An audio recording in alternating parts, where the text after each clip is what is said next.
This is going to be my review on the Pulsar X2 Medium. The Medium comes in at about 95 US dollars. That comes with a Pixar 3395 sensor, Kale 8.0s for the main mouse 1 and 2, a TTC gold encoder, and Huano white dots for the side buttons. This mouse weighs 56 grams. It has a DPI button at the bottom, which isn't featured on the X-Lite V2.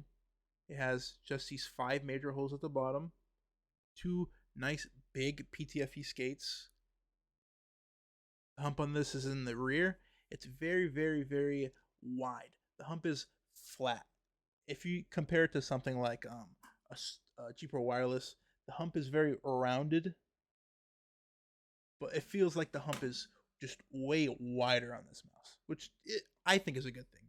This mouse is also very wide. This is wider than the cheaper wireless, and it's also just as flat on the sides. You can tell that this is not a very curved mouse if you compare it to maybe like a Viper Mini or something like the Starlight 12. They have a lot of curves to the side. This does not.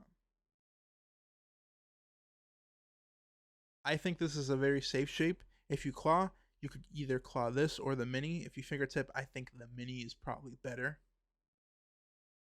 This mouse also doesn't flare out towards the front like a lot of other mice. So if you try to get a good grip with your ring finger in the towards the very front of the mouse, you don't have to worry about it getting wider all of a sudden.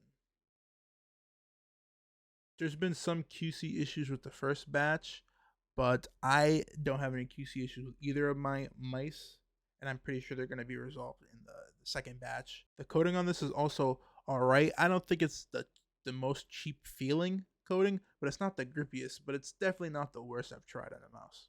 When I'm playing games like CSGO and Apex, I don't really have a problem aiming with this mouse. I think the extra width this mouse has, just being as wide as it is, helps a lot with stability for me.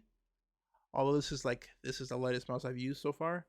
I like the weight, and the skates glide really nice. Although this is not my main pad, I use a Raiden, and it's just as smooth on that pad as this one. I don't have a lot of pre and post travel on both my main mouse buttons, and very little on both my side buttons. The side buttons feel extremely crispy, and I think they're pretty much some of the best side buttons I've used. But I do think the rear side button is a little too low for my grip and how wide my thumb is, so sometimes I kind of accidentally press it. In conclusion, I think this is a very good mouse at a very good price. If you claw, I think the medium is going to be good for most hand sizes. If you fingertip, I think the mini's probably just the go-to. It's lighter, it's a lower profile, it's thinner. It's just going to overall be a better recommendation.